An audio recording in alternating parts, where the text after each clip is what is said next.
Good morning, everybody. My name's Bev Hancock-Smith, and I'm talking to you from the Centre for Learning and Study Support at DMU.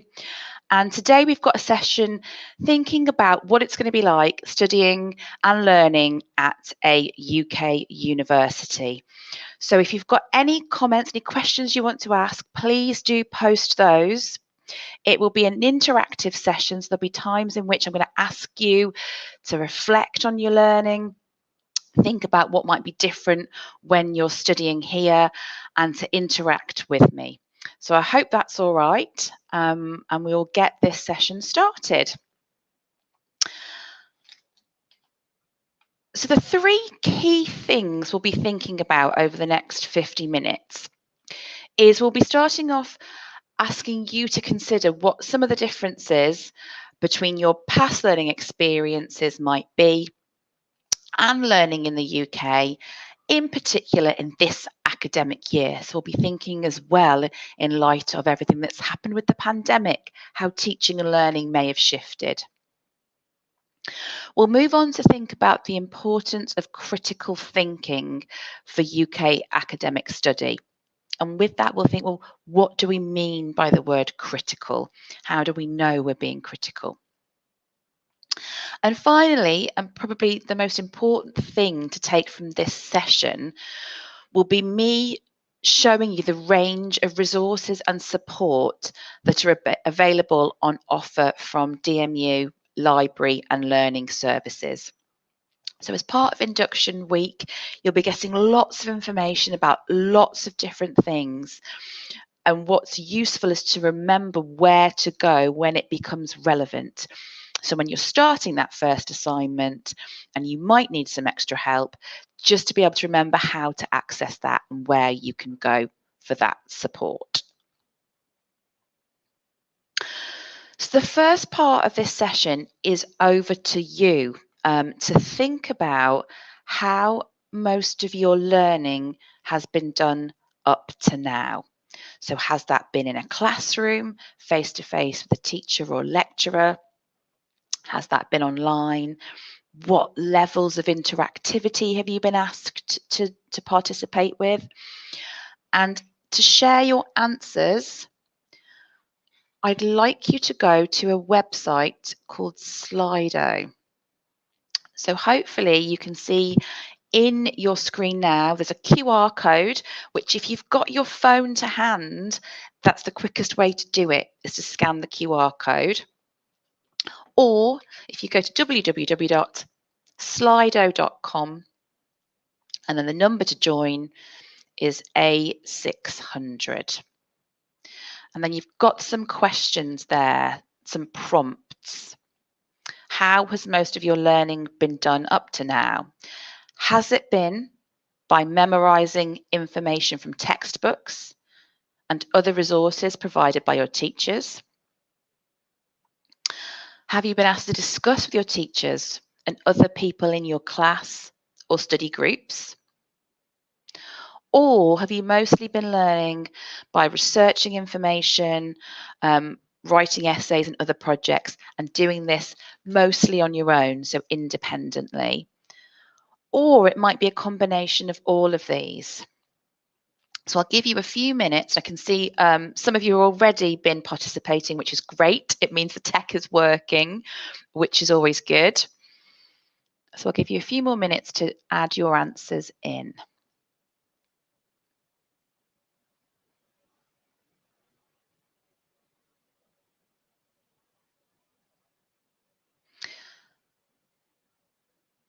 So at the moment, all of these, so a combination of all those different learning and teaching methods is the most popular at the moment. And right down at the bottom, very few of you have had to research information and write essays or reports independently. Okay, that's really useful and really interesting. And we'll have a quick look now back at the slides as to how that might shift. We will come back to Slido, so if you've used that on your phone, just keep it handy for the next question that I ask. So we've had one more participant there, but still, by and large, all of these methods is the most popular, followed by discussing with teachers or others in your class.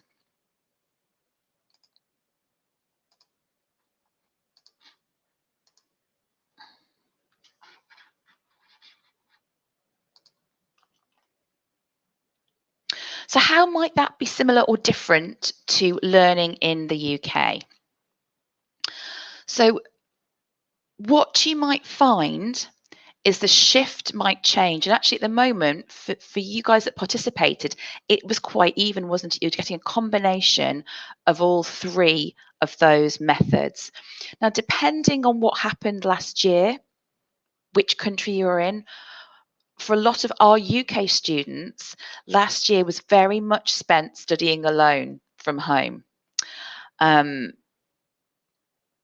Some of it was researching and writing, and very little was discussing with others. And if it was through this medium of the screen. So that might have been through a chat function. It may well have been switching cameras on and having a chat that way.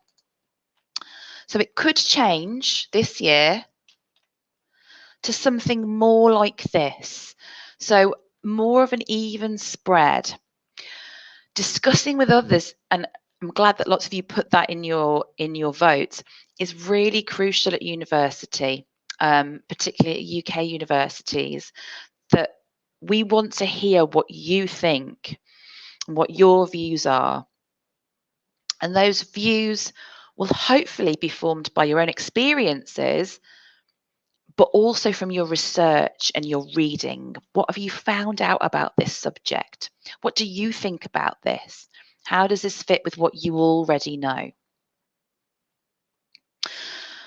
And a lot of that group work, that sharing of ideas, takes place in small groups and seminars. And this is to allow you to have a voice. If you've ever been in a large lecture theatre, there might be 200 other students in there with you, and you're all sat facing the front, facing the lecturer. Participation in that environment can feel really daunting.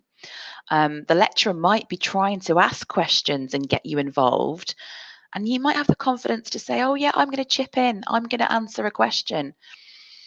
Equally, it can feel quite scary, which is why group work and seminars help to alleviate that a little bit. So you've got smaller groups, more chance to have your voice heard, more chance to share ideas and to get to know each other better and your lecturers. Your opinions are important. So the lecturers do want to hear what you think. And if you can support that idea with things you've read, that's even better. That you can show, I've read this, I've found this information, here's what I think about it. So now to the next question that I'm going to pose to you, and that is, how have you been taught over the past year? So obviously that takes in the pandemic. So again, I know what it was like here for our students and for my children who were at home. What was it like for you? What was your experience of teaching in the past year? And I'll bring the poll back up.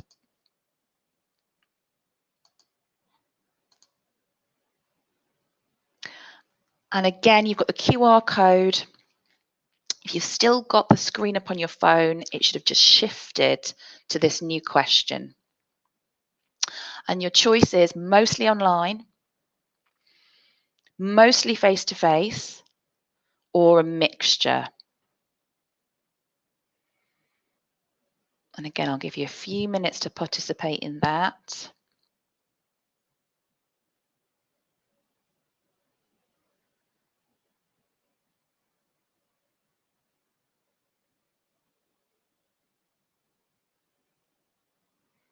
Because at the moment, like the UK, most of you were learning online. Some of you are getting a mixture of online and face-to-face. At the moment, nobody was able to have mostly face-to-face. Okay, well, it's a very similar picture for what our students experienced last year here too, in that for most of our students, it was online pretty much all the time. Students on more practical courses, science-based courses where they needed tech were allowed in occasionally, but the majority was also online, like you. So let's have a think how that might be this year then. How will your teaching, I'm sure that's the burning question you guys all have, how will it be done in the UK? And unfortunately, I can't give you a definitive answer because it totally depends on your course. It depends on what your course requires. If it requires particular kit, if it's a practical course that might require the use of the fashion studios or the use of a computer lab. But by and large, there will be a blend of all three. So there will be face-to-face sessions, largely in smaller groups. The seminars that I just talked about, where you get to speak to each other, speak to your lecturer, they will be done face-to-face because it's the most effective way to get to know people. There'll be recorded lectures, which you can watch in your own time. And there'll be sessions like this live online. It's also worth me saying anything that does happen live online, such as this session, is recorded as well. So you can always go and access it again later. So if there's something you've missed, if the lecturer was speaking too quickly, which I probably am, you can go back and revisit that. So it's accessible. So a key thing to think about is to make sure you're prepared. The sessions that are live online or the sessions that are face-to-face, you get out what you put in. So the more you can think about what might be covered, what reading might help to inform the session, the more confident you'll feel to participate and ask a question or raise a point that you have.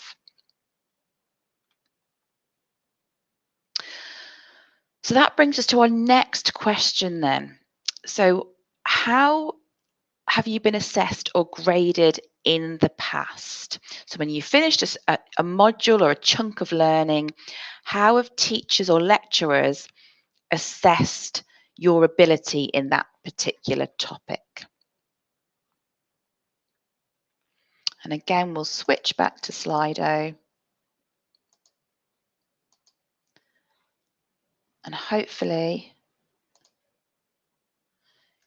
again, if it's still visible, it should have switched the new slide that asks you, how has your work been assessed or graded? Is it mostly by exam? Mostly by projects, such as essays or portfolios that you complete outside of study? Or is it a mixture?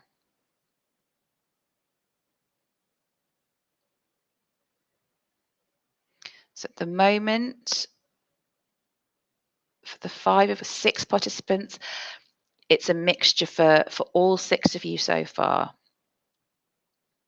which is great because it means you've experienced those 2 different types of assessment under timed, restricted conditions, like an exam, and also by completing work outside of study time. We've got a few who've mostly experienced exams and nobody who's just done essays, portfolios, coursework. Okay, that's really useful to know. Thank you, guys. Okay, let's have a quick look back then.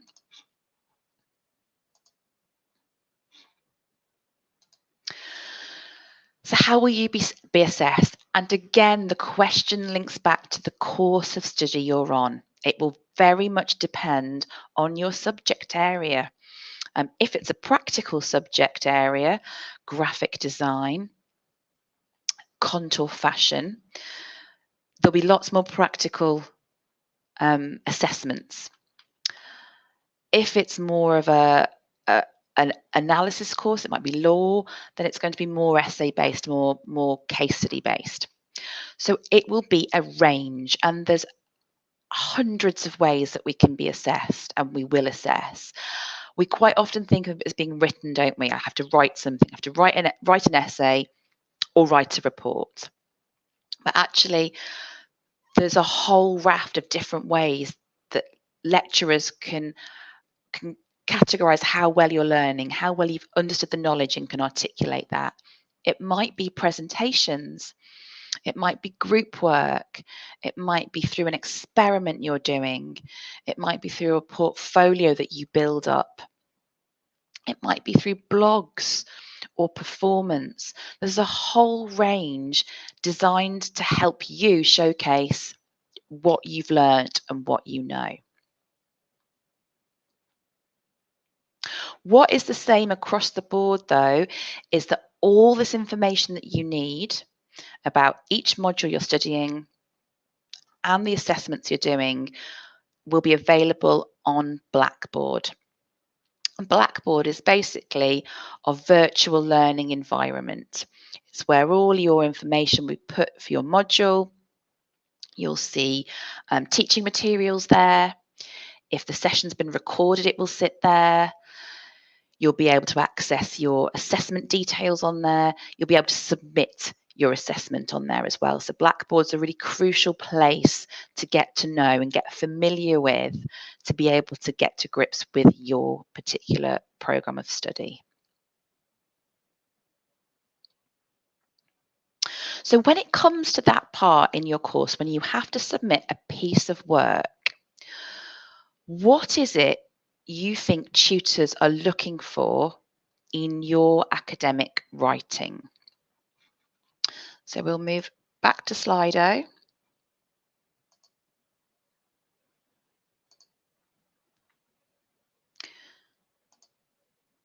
And it says it's a quiz. It's not really, it's just a way that you can free type. Rather than having to vote for something this time, you can type in a word, a phrase, a sentence around what you think your lecturers will be looking for.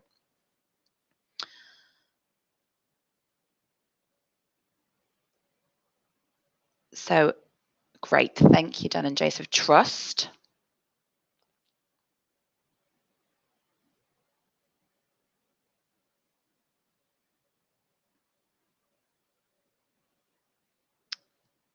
And it should let you write a full sentence if you think they're looking for good structure or clear ideas. You can write more than one word.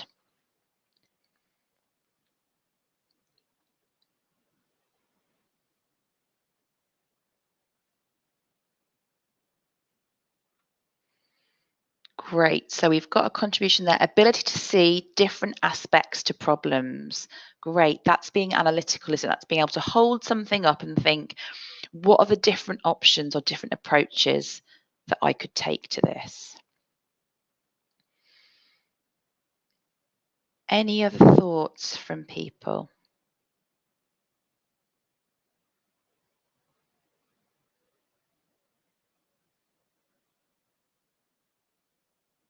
Great. Not plagiarizing. Brilliant. And we're going to touch upon that briefly in this session, but more importantly, I'll show you some really useful resources to help you not plagiarize by accident. So we're being analytical. We're not going to plagiarize. We're going to bring in sources and research that we reference accurately to avoid plagiarism. Any other ideas about what lecturers are looking for in your written work?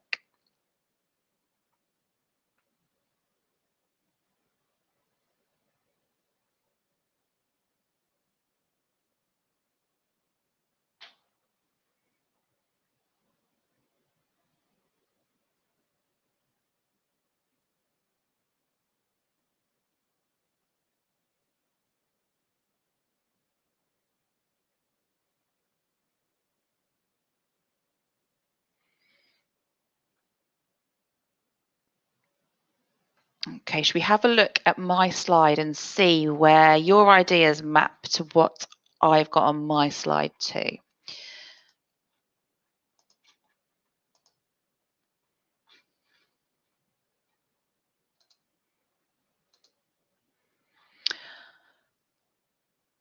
So some of those are reflected. You can see there straight away, we talked about not plagiarizing. So we have here correct referencing. So basically by correctly referencing and labeling a source, you're avoiding plagiarizing. We also had someone talk about looking at a problem from lots of different perspectives. So that sits really within critical thinking. So other things as well that we perhaps didn't pick up on. The first one is following the instructions of the assignment. And that sounds really obvious, doesn't it? But quite often, students will focus in on the topic or the subject of the assignment and potentially go off on a bit of a tangent. So it's really having a look at what am I being asked to write on? Am I sticking to the topic? And am I following instructions around word count, around the type of assignment, around any particular restrictions? And then from that, following the instructions, am I thinking critically about my topic? Is it original work? So again, I'm not plagiarizing. I'm coming up with my own arguments and my own perspective on this. But my arguments and my perspective can't just be off the top of my head. I've got to go and look at the evidence. What do other people say about this topic? Do I agree? Do I disagree? Do other people agree or disagree? And that's where you find your evidence to support your arguments. And then that needs to hang together in an order that makes sense, that you can communicate to the reader, to your marker, your ideas in a clear, logical structure, using an appropriate tone, which sounds academic, and a good level of English. And some of these things might be feeling pretty daunting right now when you're just about to start out at university. Towards the end of the session, I'm going to demonstrate lots of different resources and lots of different support available to you to support you with all of these different skills that you will need to develop at university. So if we take the first one, because that really hinges on everything, is being a critical thinker. So what do we mean by critical thinking? So according to Davis, critical thinking is one of the hallmarks of academic study and is considered particularly important in Western universities. So that's something that you'll see, and when you start to look at your assignment briefs and your mark scheme, you'll see the word critical comes up again and again. Critical thinking, critical writing, critical engagement. So what do we mean by that? And what we mean by that is somebody who has an interest and an ability to engage with intellectual arguments. So you're someone who thinks actively, who investigates information carefully, and someone who doesn't accept things without analysing the information and checking whether it's true or not. So you will be reading other people's work, journal articles, books, websites, papers, and you will be pulling their ideas together. But you'll be doing more than just that. You won't just be presenting what you found. You will then get to say, well, how robust is this? How valid? Are there any weaknesses? Anything missing in this? And that's the crucial bit. That's you being a critical thinker. So thinking about applying this idea of critical thinking into the university environment, what kind of behaviours would a critical thinker carry out in seminars or when working on assignments? And then thinking about that, which of these behaviours do you already have or do you think you need to improve upon? So when you read and look at information, are you questioning it? Are you looking at who published it, when they published it, why they might hold that viewpoint? And if not, that could be something you can start to develop with your studies. So really unpicking where that information comes from and then taking a position on it. A useful model to apply to critical thinking is the John Hillsden model. And what Hillsden does in his model is he puts the topic or the title or the problem in the middle and then asks himself key questions about the topic, which start with description. So things like when, what, who, where. So where is this subject important? What happens in it? Who's writing about it? When did this take place? They're all really useful questions to answer so you know what your topic is about. And your reader who's reading your work knows what the topic's about. But if it just stops there, what you're giving the reader is description. And if we remember what we're looking for at a UK university is critical thinking. So he moves us on from those who, what, when, why questions into analysis. Why might this have happened? How? That then can move to, well, what else could have happened? What's the alternatives? What if someone had taken a different approach? What would that have achieved? And then what's next? So let's apply that model to make it a bit more concrete to a title you might be given. So imagine you're working on an assignment that's thinking about education. And your topic is online learning.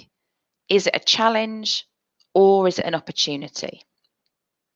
And you've got your restriction there of your word count. You've got 2,500 words to write.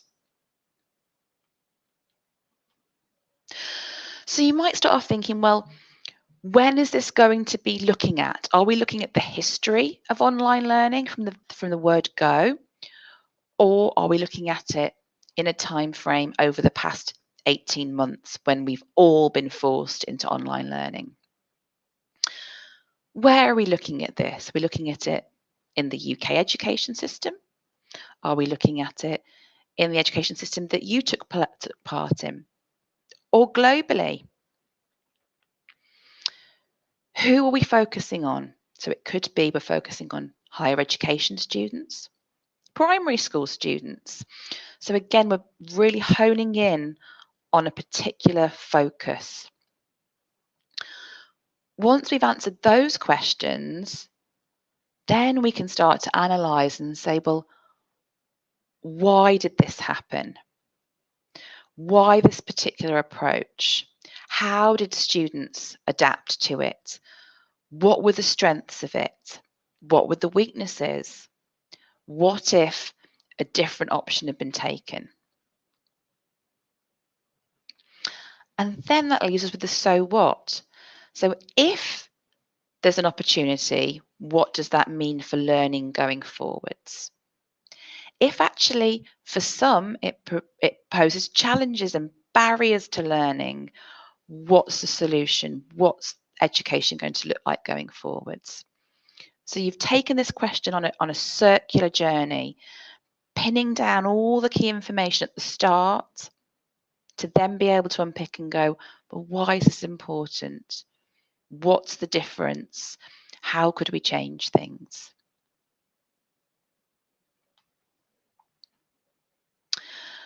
And all of these skills, these critical skills that you will be developing at your time with us at DMU, we have lots and lots of resources and support available. These skills, critical thinking, critical writing, structuring your work, we're not born knowing how to do them. Nobody is. So we're not expecting students to come as the finished article. That's not the expectation. The expectation is you will work towards developing these skills. So I'm just going to show you briefly around the library website so you can see where these resources sit and how you can get further support with them. So the library address is library.dmu.ac.uk. If you Google DMU Library, we're the first thing that returns. So I'm going to click on the hyperlink and you'll land here on our library homepage. This search box here lets you search all the books, physical and electronic, that we have in our catalogue. And there's lots of sessions. You may have even been to a session on this. So don't worry about that now. There'll be whole sessions on how to find those key resources. What I want to show you is just below that box. And there's lots of different ways you can get support in developing these key skills. The first one is here, I need help with. If you click on that, you get this page that gives you a variety of different types of skills you might need to be successful. So it might be academic writing skills. It might be finding information and evaluating how good that information is. It might be reading, how to read effectively, how to process that information. It could be referencing, finding out how to cite the work that you've read, or proofreading. When you click on the thing that you need support with, you'll get a page that gives you lots of different resources that will help you. And generally, those resources are either written, as in an online guide you can read. There'll be an interactive version, so something that you can take part in, fill in quizzes, take part in activities. And quite often there'll be videos as well, short videos that give you a little introduction to that topic. Then below that are things that also might be relevant to that topic.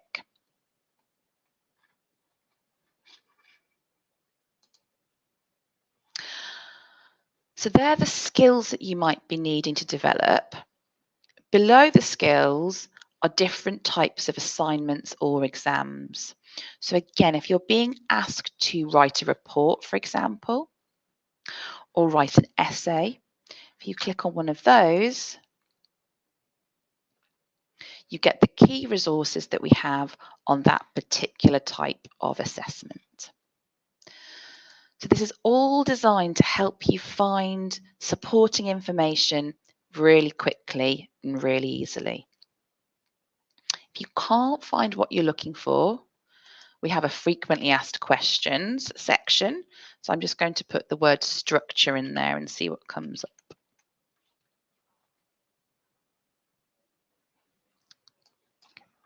Because I've spelt it wrong. Structure and essay. Okay, so I've typed it correctly this time, and we've got 4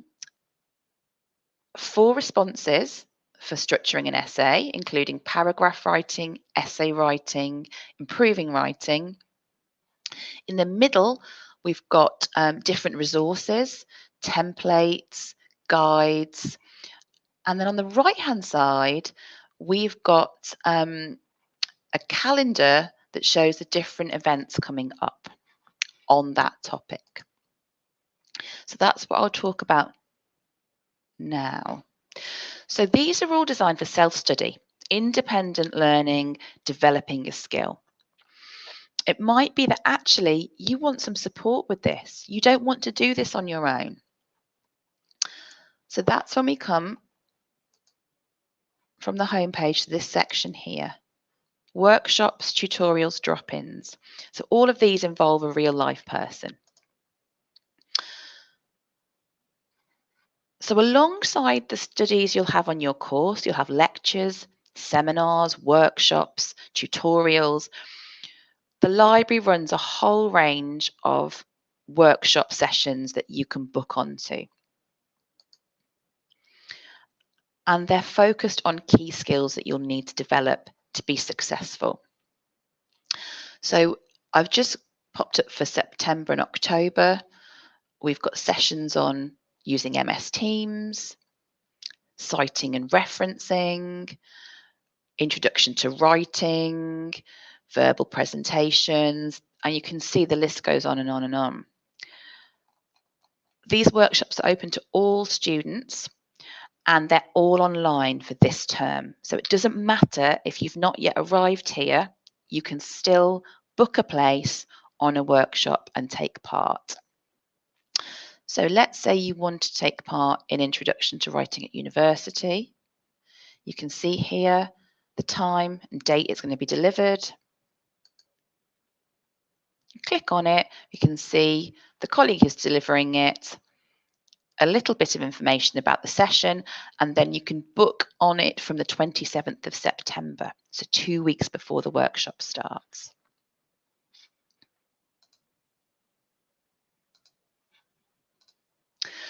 Another form of support is with tutorials. So you might have a piece of work that you are working on and you'd like some feedback on it. All of our different teams offer 30-minute appointments with you. And again, there's a range of options as to how you access those. You can come into the library and see us face-to-face in a small meeting room.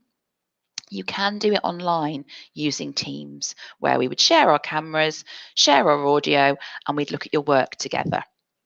So all the teams offer that. So you can decide if you need support with academic writing, statistics, maths might form part of your course. It might be that you need extra help with digital skills, getting yourself on MS Teams, knowing how to ask questions on Teams. And then it could be you're looking for particular resources. And again, we've got resources down here, we've got tutorials down here with the librarians who are able to help you find the information you need. So all of these involve a real life person, either in actual real life or online. And then finally, we have our online drop-in. And this is similar to a tutorial, and you'll get an actual real life person, but you don't need an appointment. It's just every day, a certain time we're available. And again, at the moment this is online, at some point in the near future, this will take place in the library. So if you're on campus, you'll be able to come onto the library with a piece of work and ask a question around that.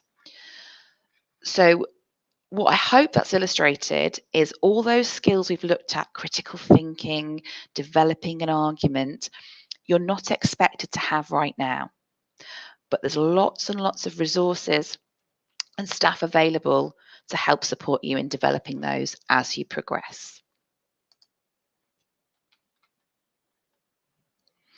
Another resource that will be really useful to you is the Good Academic Practices Guide. And so this guide really focuses on how you can use evidence and sources to support your arguments without plagiarizing. And one of you mentioned that at the very start, didn't you, about what a university lecturer is looking for. They're looking for you not to plagiarize.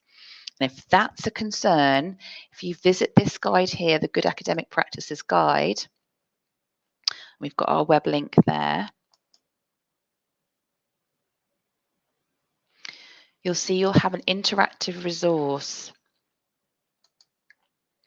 So it tells you a little bit about what we mean by good academic practice, and then all the different elements that are related to that, have a resource attached.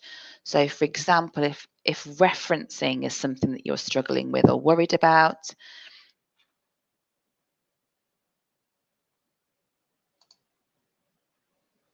you can click on that and it will take you to the guide all about referencing. And so you can get support there.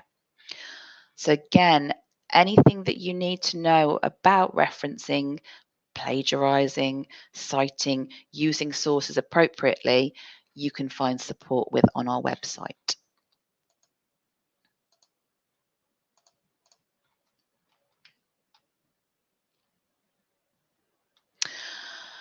And referencing is something that quite a lot of students feel anxious about.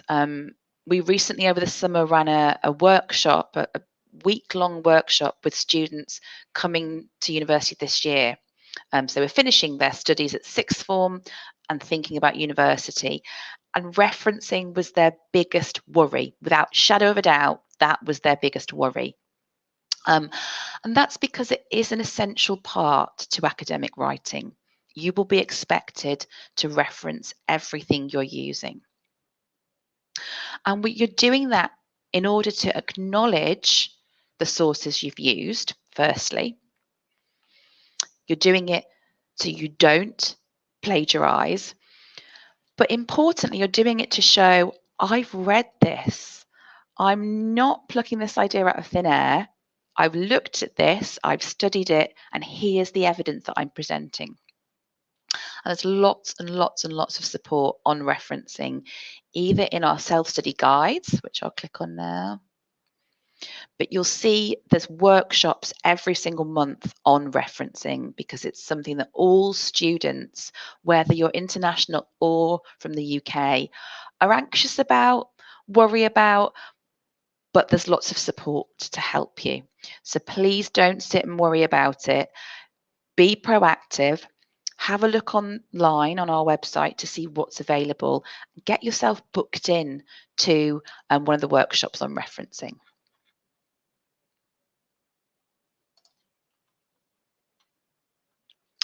So the open programme workshops I've mentioned, and we've had a little look at the calendar. We looked at the calendar for October. What you can hopefully see on this slide is it's not just October. We run these weeks every month of the academic year. And we try to tie them in to what you'll be doing at that particular point on your course. So in November, we have a week focusing on planning and getting started. Towards the end of November, we have a week freshening up your academic skills. Later in the year, we have a session about improving your grades. So it kind of follows the journey that you'll be going on in your academic year.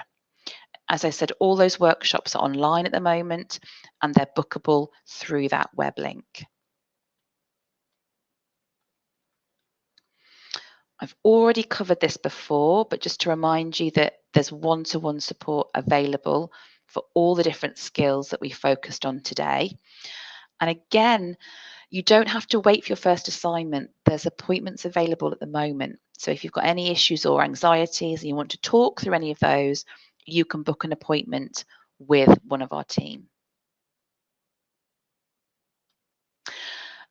And finally, this is an acknowledgement that actually, as well as being new to university, which all our students will be this year, you're going to be new to the UK education system, new to the UK, and new to Leicester.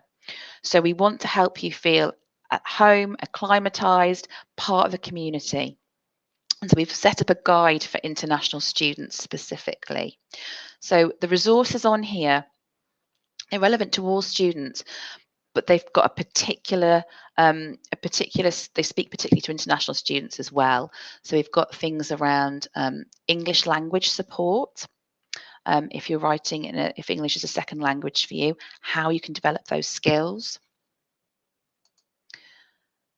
A tab all about study support and where you can develop the skills that we've talked about today. And then more broadly, things around living away from home and what that might mean to you and how living in the UK is different.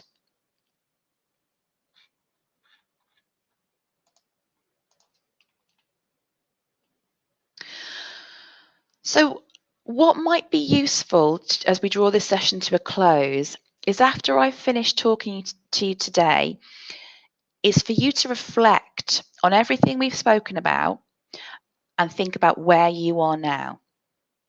So what are the strengths that you already have, that you've developed through your learning so far, that will support you in your academic success?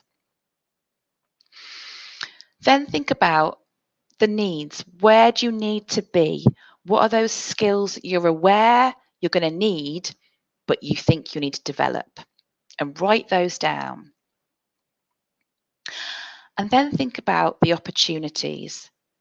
What actions can you take to develop some of those skills? And if you think about today's session, I've shown you some workshops you could book on, some self-study resources, some one-to-one tutorials. So you could almost action plan. If you know you need to get better at critical writing or time management, you can put some things in place now to start developing those skills. And then think about any barriers that might be there, and what you could do to overcome those. So it might be the physical barrier of getting to the UK, and thinking about how you could work around that, what's available online, how can you access those things in a different way, and think about how you can overcome those problems. I haven't got anything else to add into this, but I've got some questions coming through. So I'm going to draw the session to a close to give time to answer some questions, if that's okay. But hopefully this hasn't scared you. This is just giving you an idea of what study is like in the UK, in UK higher education, but most importantly saying to you, nobody comes here the finished article. Whether they're a UK student who's been through the UK education system, or you're an international student, everybody's starting together from scratch. So all those skills that we're expecting you to develop as you go through your time here, we are here to support you with. So I've got a question coming in about referencing, which is a great question from Lynn. You didn't miss it, Lynn. I didn't say specifically which one, because it depends on your subject area. So I'm just going to show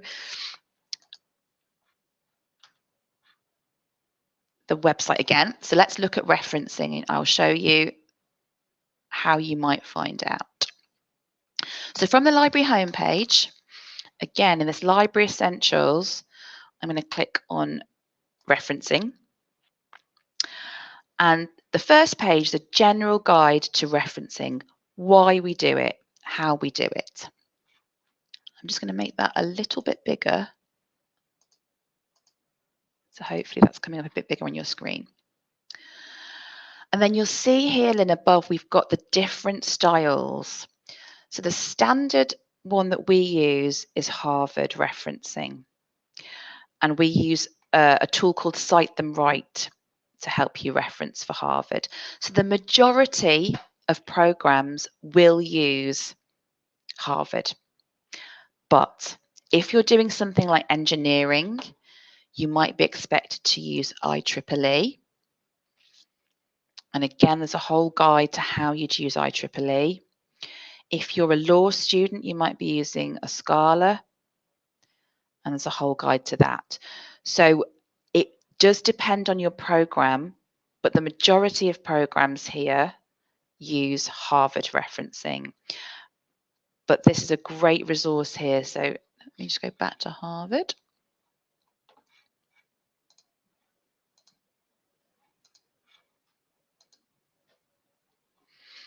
As a DMU student, you'll have access to Cite Them Right.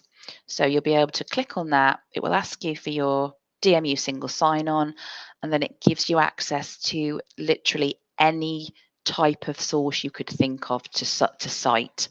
So it might be you want to cite a theatre performance you've been to, a piece of art, a photograph, an email, and it shows you how to do that for every single source. So it's a really good resource. So hopefully that answers your question. Thanks, Lynn. Any other questions from people?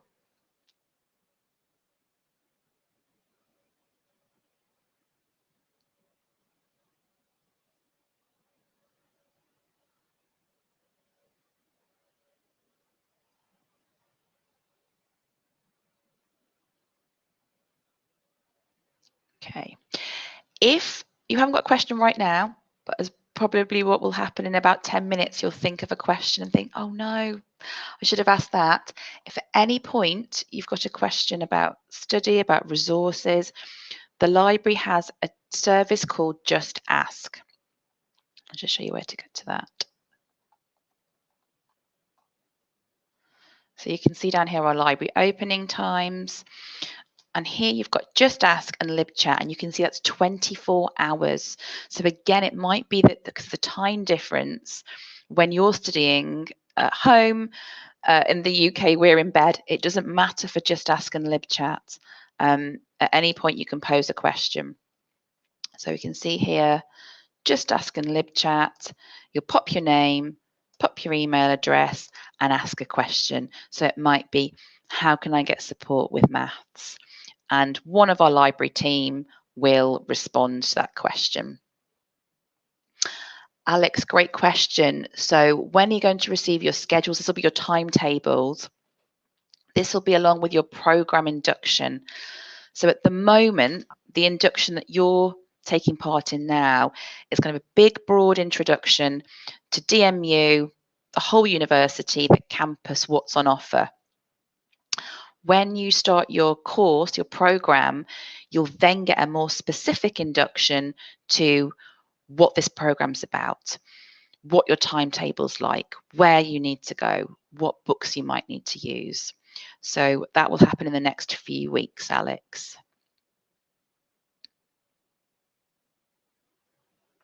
But that's a very good question. And you'll find that out as well. So when you've got your single sign-on detail, your student number, and you can sign into the system, you will be able to log into something called My DMU. And you can do it on your phone or on a PC or a tablet, and your timetable sits there. So if you've got access already, if you've got your student number already, you can always log in and check if that's there now. Lynn, another great question. Buying books for courses, there'll be some books that your tutors might say this is a really good book that will see you through and you should buy it.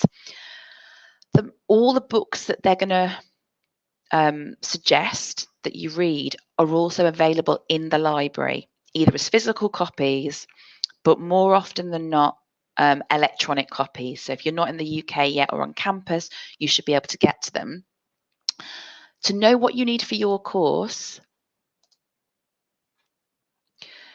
within your Blackboard module, so when you start your program properly, in your module there'll be something called a reading list. And the lecturers put a list together of all the things that are useful. There'll be the recommended things and other things that you might want to look at. But I'm just going to click on one here so you can have a look. It's called a resource list rather than a reading list to take into account. It might be broader than just books. It might be watching a play. It might be listening to a piece of music. So I'm just going to search for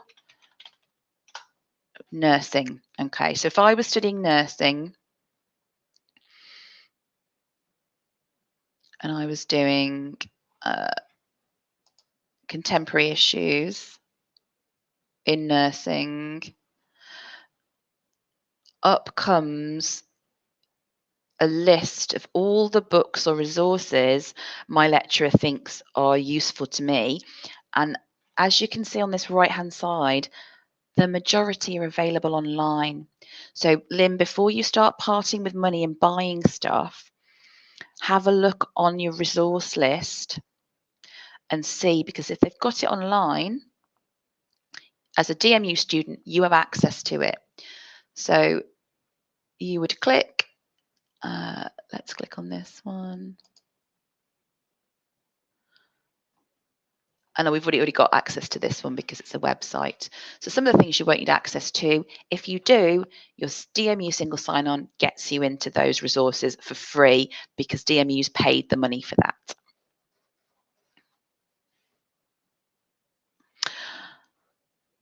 Vimbe, I don't know. You'll need to chase that up with the international team.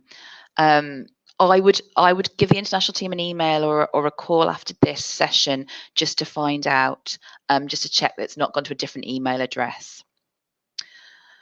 Yes, Lynn, you don't need to get a head start if you do know what course you're on. So I just searched nursing on my resource list, but you could even start to have a little nosy at the books that you might be reading if you wanted to.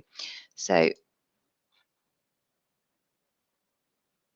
search for a resource list. So you might put in whatever subject you're studying and see what comes up and just have a little browse, see what's there, see what's interesting, what piques your interest, and have a look. But yes, don't start spending any money yet until you know if there's a really specific book that it's worth investing that money into. Yes, you could wait for the resource list, Lynn, or you could have a look. So this page here, I'll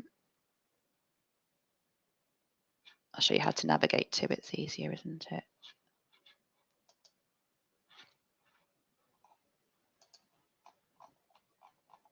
Okay, so from the library homepage, Lynn, you'd scroll to here and click on resource list and then just search there what subject you're studying. So you'll be able to see ahead of starting what you need.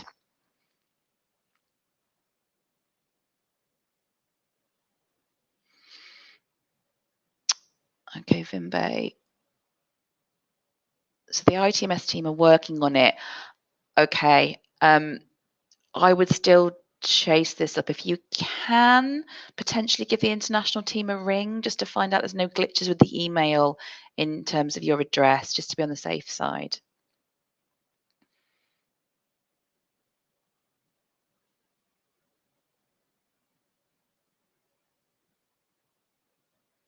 Okay, any other questions?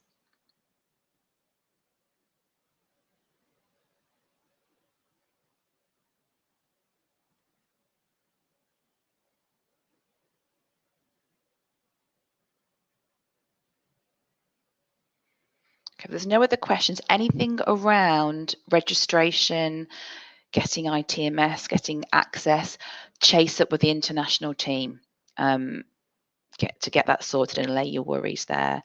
And then other than that, then it's been really nice to meet you virtually online. It'll be even nicer when you can get to the UK, get to DMU's campus. Do come and see us in the library. Come and find out what's available for the support you need, for drop-ins, tutorials, workshops. You're not alone on this. We're here to support you. Okay, so thank you very much, everybody. And that takes us, we've got 1 minute left. So I've not gone over, which is always a good sign. So thank you very much. Really good to meet you.